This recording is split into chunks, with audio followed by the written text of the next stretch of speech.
Hey, everybody, and welcome once again to the Fart Fetish Podcast.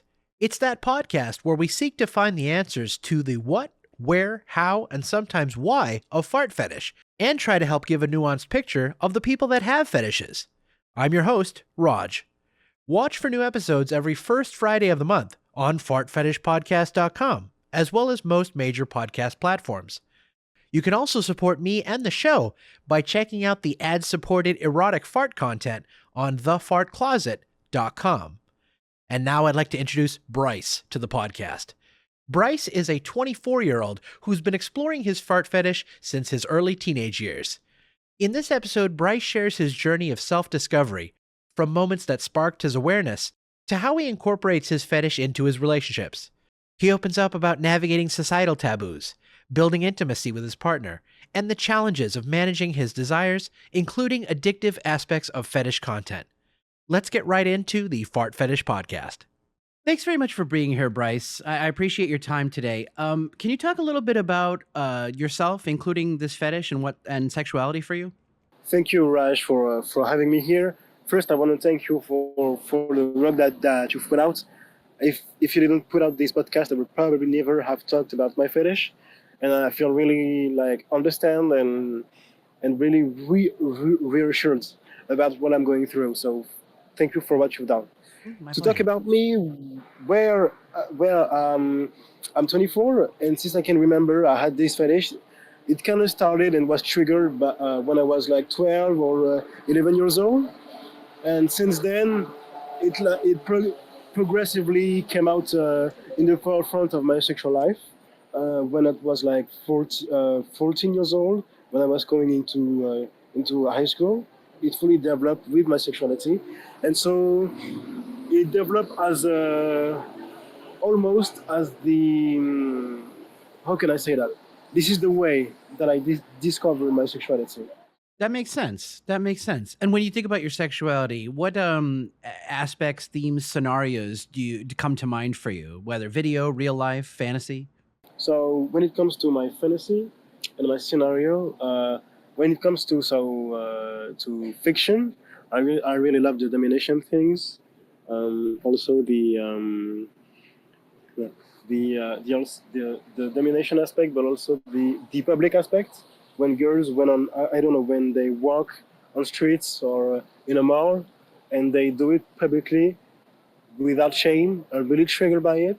When it comes to my personal life, I really love the intimacy aspect and the privacy. When it comes to the couple, when we are together and there's really an intimate settings to to do it. When it comes to my stereotype, really, I would love really to have a girl that shares the same fetish as me, so we can fully be onto it together. Gotcha, gotcha. And can you talk a little bit more about what you mean by like domination? Do you mean like the cutesy stuff, like kind of a little bit of power play, or something a little more humiliating and degrading? What do you think of when you think of domination? Well, I love the cutesy things, but with degrading speaks and trash talks. I also love the loose aspect of it, like for example, when we watch TV or a TV show, and she say things like, "Oh, you're gonna have a smell my farts," and this is something that you can escape of, or she actually tried to trap me, but out of nowhere.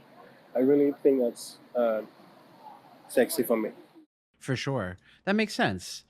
How did you become aware of your fart fetish, and what experience did you have at that time?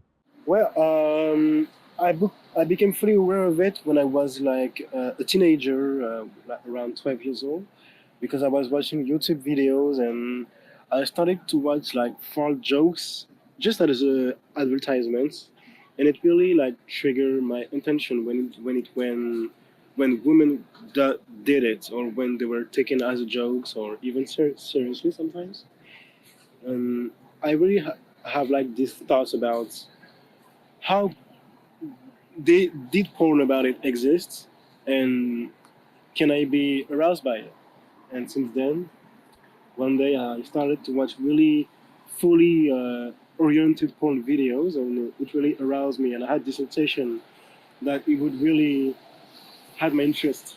Very interesting. So if I have that right, you kind of stumbled upon these videos or went looking for them, but didn't really realize you had a fetish yet. You just had sort of an interest in this topic, and then suddenly realized, or not suddenly, but over time realized, like, oh, this is a little more than just me laughing at this.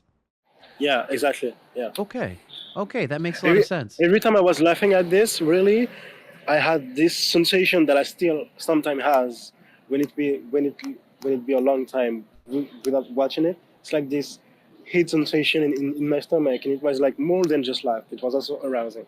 Gotcha, gotcha. Do you have any other kinks or fetishes that are related or unrelated to your fart fetish? Yeah, yeah. I had another fetish for women's beds. I always find that was attractive, sexy. Before I even knew it, I was like when I was 7 years old. When I was a little boy, basically, I was already fan, fantasizing. Like I was already aroused by it, and I was really thinking about it in my sleep.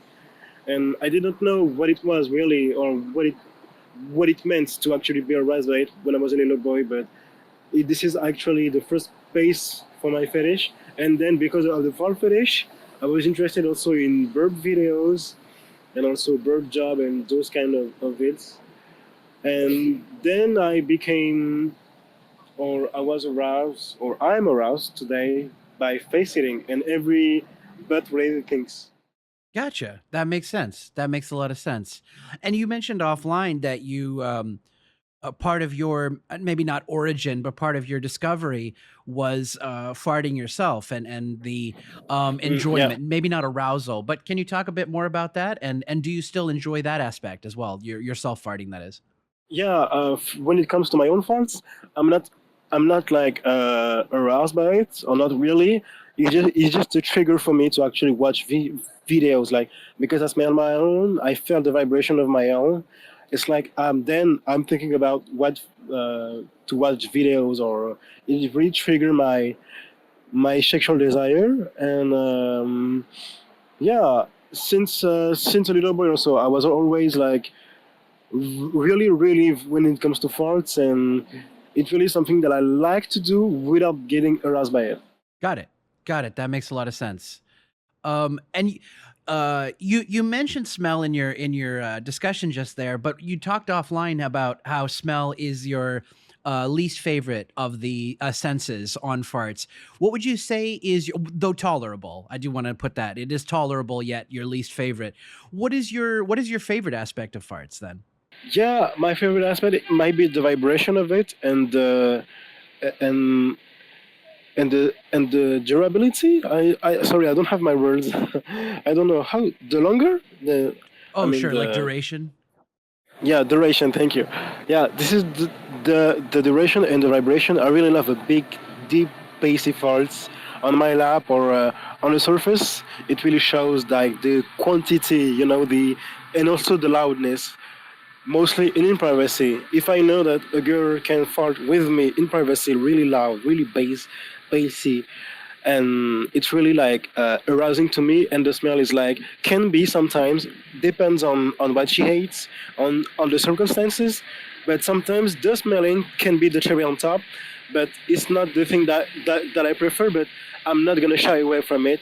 If a girl tell me to smell her farts, I'm gonna do it all the way. Gotcha. Gotcha. This is a bit of a different question, just a bit of a diversion. Who was or do you recall the first person, real or fictional, that you remember being attracted to? Really attracted to, um, you gotta be taller woman. I was like quite often around most people, like much people. So I don't really remember one person specifically, but it gotta be either my teacher from a very young years when I was still in school, in primary school, or either my school crush, because every time I changes classes, my crush changes, and I had fantasy about her. And so it was really moving. I didn't have as yes, I see, yes, yes, yes. I had one crush that I did go to school with during a longer time, and she was the girl that I had probably the longest fantasy about. And this girl was probably, she did not trigger anything though. She was just really, really pretty and really had a beautiful body for her age. Gotcha. Gotcha. Were there any shows and media that you feel like had a big effect on you or your fetish, whether it be at this point in your life or back then? I believe so. That there was mostly two shows that were really oriented toward both but related jokes and fart jokes. There was like this show called Camp Laszlo on Nickelodeon, and the other one was a school with animals called Adam the lion, I think. And so it was a human who in school was in an animal school because his family name was the lion, and so he was friends with the chimpanzee, and because of that, he was always in butt related jokes and in problems because of it. And so I think this is one of the things that really put my mind on it. If I go that far back. Okay. Okay. That makes sense. That makes a lot of sense. Do you feel like you're currently part of a community around the fetish? Are you in a community? Um, well, yeah. Do you feel like you have a community around this fetish currently? Well, I know that it exists. I have access to it through Twitter or recently I have been in a Telegram channel that I've suppressed, but I didn't feel that like I'm a part of it because I don't post to it, I don't share, I don't discuss on it, but I have only access. So I'm gonna say that I'm more of a viewer, a spectator, more than someone that is a part of it. Got it. Got it. In your I guess lurking capacity or viewing capacity, what have you seen anything about the community that you'd want to change? Well, really, not really, because I'm taking the content that I can find, and I'm good with it. I'm not gonna say like it's too pricey because I don't really pay because I'm looking on sites. No, there's not really a thing that I want to change because I'm not a part of it, so I cannot say I cannot be uh, advocating for change. Gotcha. Gotcha. What's the closest you felt like, or deepest, I guess it could be another way to put it, you felt like you've got into your sexual expression or fetish expression either? Well, it might be so multiple experiences. So first, the day that I actually, it's really personal, but it's really also telling. But my very first nut that I ever have, my very first nut was on a fall video. Actually, it was NG Joy. I think she's still doing content right now. I still can to this day remember the video that I watched that actually triggered that. So it was my really like it really shows, and it was the proof that I was aroused by it, and that I was really attracted by it. Then afterwards, during high school, and then now, I had multiple relationship where the girl was actually fine by falling for me, falling around me, and I gotta say that I've took advantage of that, and it really is something that it proved me that older than just the imagination or just the videos, I was in reality, in real life, attracted by it. I see. I see. And what do you feel, if anything, has helped you grow in terms of your fetish and sexuality? Well, the revelation that I had, because they helped me discover a little bit about myself. Mostly the one that I have now. I've done most of the things that I've thought that I would never done. Uh, when it comes, well, I gotta say the new video or discovering a new way of sharing the fetish. For example, when I watched the first video, I didn't know that there were public contents, or I never knew that there was some domination aspects. So when I discovered those aspects on videos, I was like, yeah, I would love to try it out. And when I tried it, it really showed that I could expand the experience around my fetish and all the sexual practice. I don't know if I answer clearly to the question. I'm sorry. No, not at all. Actually, I had a follow up though. Is like you mentioned having a relationship, having a girlfriend currently. Do you is she aware of your fetish? Do you guys experience the fetish together? Yeah, yeah, she aware of it. I kind of like told her pretty early in the relationships. Um, I'm really satisfied that she understood it and she was open to it. And so then she even play by it sometimes, and she fully she fully knows what trigger me, and she play around it, and it really like satisfy me sometimes. Even though sometimes it does make me suffer because she's far away and she play with it, but I gotta say that I'm really grateful that she was that comprehensive. Yeah, I can imagine. I can imagine for sure. Can you tell us how you went about how you went about telling your girlfriend, and how did that go? Well, I it was one day she was in her student apartment. She wasn't to me, so she was the one doing the moves. And one day she proposed me to go into her apartment, and so she opened the conversation, and I follow up. And so we talk about our sexual habits, the way we saw the relationship, what can we do eventually to each other, to other people, and then came the question of a special fetish or a kink, and then I was really hesitant to tell her about my far fetish. But because I knew and I felt that she was very open to it, I didn't even tell her promptly. I showed the information on my phone, the definition of eproctophilia, and I showed her on my phone. Then I went on a chair and covered my head with my vest. I was so ashamed because I didn't like it's not the way I was so ashamed, and she accepted it.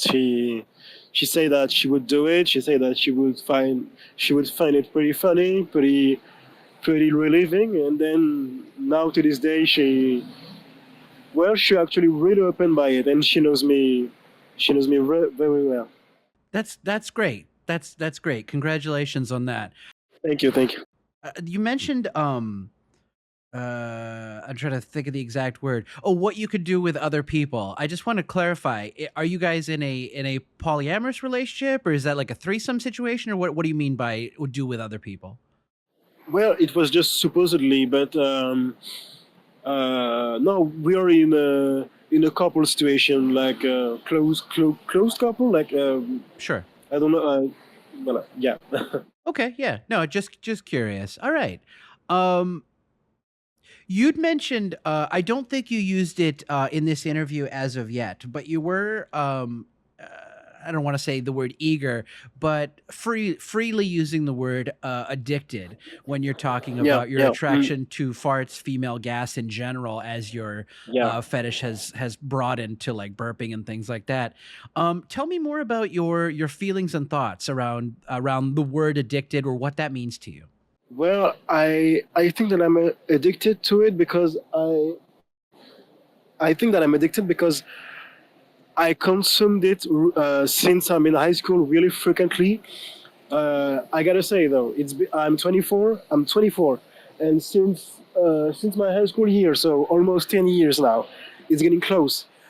I think that I watch fart porn, pornography, fetish videos, probably once a day, if not multiple times. And every time that I watched videos, I actually jerk off and come. So it really was like tiring my body. So this is how I qualify myself addicted to it because then, for example, because I have a recent experiences, I went on a hike with friends, and so during this week I didn't have the opportunity to actually do it.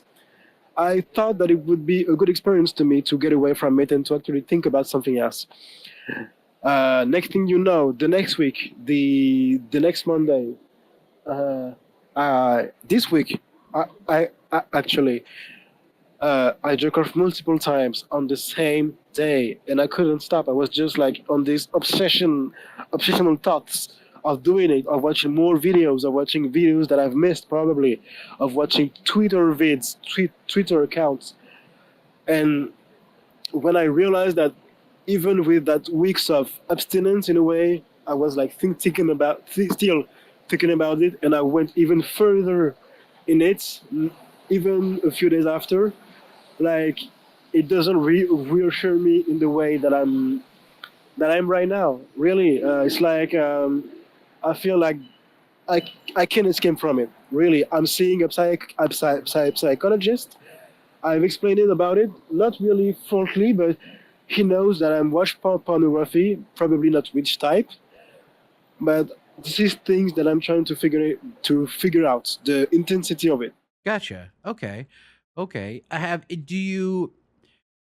I mean, you're seeing a psychologist, so I guess the implication is you do feel like there is some issue there. Has it like affected your relationship at all, or is there any other negative signs that you're noticing other than the maybe constant thought on it? Well, yeah, I mean, you work or you're on an internship or in class, and the only thing you think about is the smell and the sensation of the girl next to you when she falls. Probably, you keep fantasizing about things that would never happen all the time. Every woman in the street is a potentially how shall I say that, phantasm, and so you can.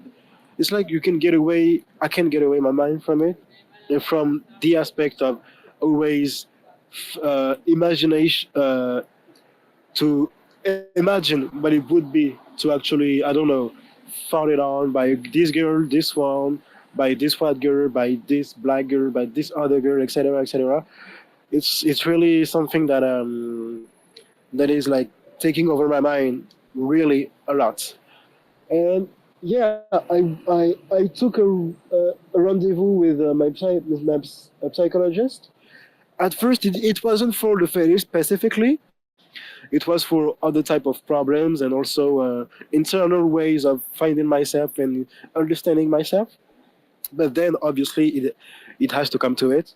And so now I'm trying to find a way to push me to reduce my consumption. Gotcha, gotcha. Yeah, it does. I mean, I'm not a psychologist, but it does seem like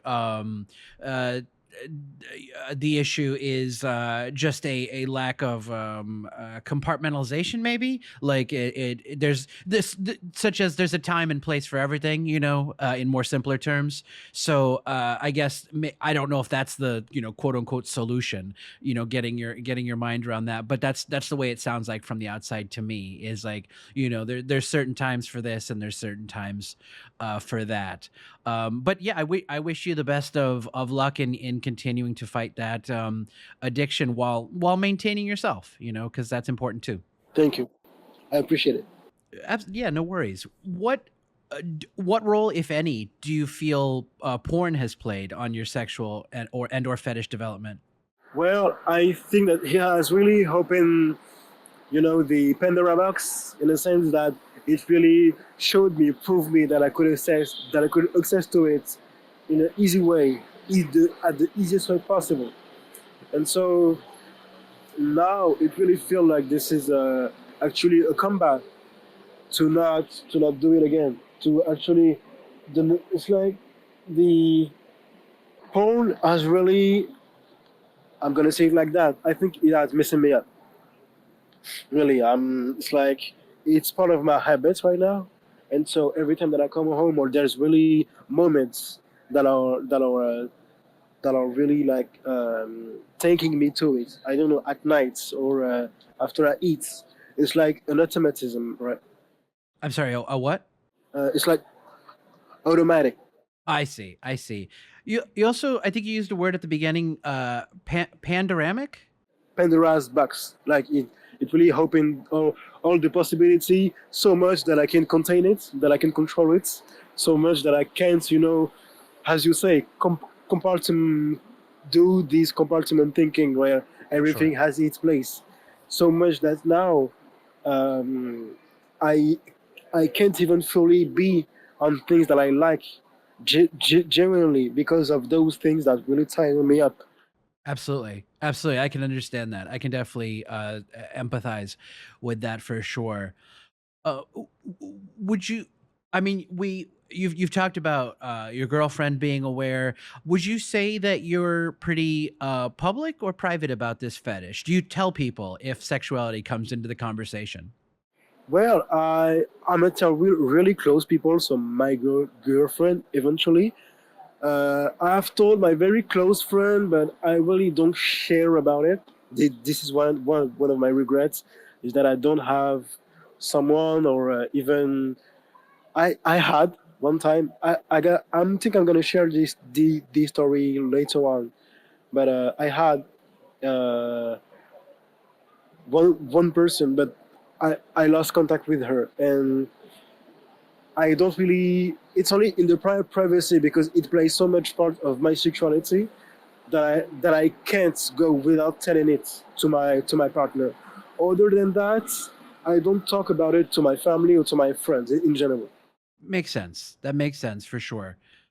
What do you feel you've you've mentioned the struggle and the difficulty of the addiction side. Do you feel there's anything from your sexual journey or your fetish journey that you value and appreciate being part of the experience? Well, the sensation and the quality of the content that I found. I gotta say though that the fact that I can share it to my partner, that I have partners that were open to it. I really value it. I know that the next one probably won't be like that. And also I don't know. For me, it's really the intimacy. It's like something more than just sex. It's like a really taboo things that you can share, and that is so much taboo that if you share it, it really shows the the proximity that you have with someone, the the relationship that you have with someone. I think this is the correlation that I do between my fetishes and the relationships that I were in. Is that it's for me, it's not like a proof, but it's an indication that I'm really close to the partner that I'm with. Absolutely. That's something we've definitely talked about on this show. Some people use the word taboo, some people use the word intimacy. Maybe I use the one that uses the word intimacy, but I think the reality is those knowing those taboo elements of our partner or a friend or whatever is a sign of intimacy. Similar to, somebody we know for 20 years or whatever, there's a level of intimacy in how much we know each other. That doesn't mean we fuck or kiss or anything. It just means the level of knowledge we have about each other is sometimes, for better or worse, a lot. We have maybe too much knowledge on the other person, where it's like we're in a relationship and yet we've done nothing sexual or anything toward that direction. We just know each other like an old married couple, as the saying Yeah. sometimes people say. Mm. Yeah, yeah, exactly. Let me open up the floor to you mentioned at least one thing you wanted to talk about later. I'm coming down to the end of my questions, and I do want to thank you once again for being part of this. But yeah, please let me open it up to either stories, questions, whatever you'd like to in this moment. Well, actually, it was for me really quite interesting to be a part of it. I mean, sorry for the noise, but it was the occasion to me to share about it to a community, to people, to guys, girls, anyone that can actually share this type of experience.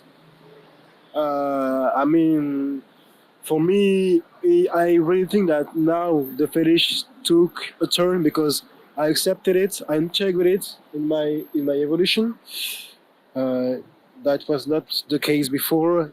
I was always going discreet on it, always doing it in my privacy, and so to be able to talk about it to you, to and then to the viewers, it's really something that I was not really, that I didn't saw me do before, and I'm grateful for that. I'm grateful for the work that you do, and I think that, I mean, I hope the best for the rest. I believe.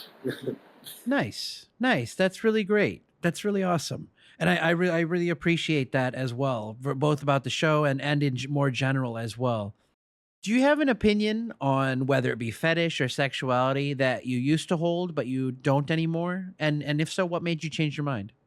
Well, I because I was only and exclusively. This is also the thing that I didn't share. Because I was exclusively introduced to sex through the fetish. I wasn't actually interested into penetration.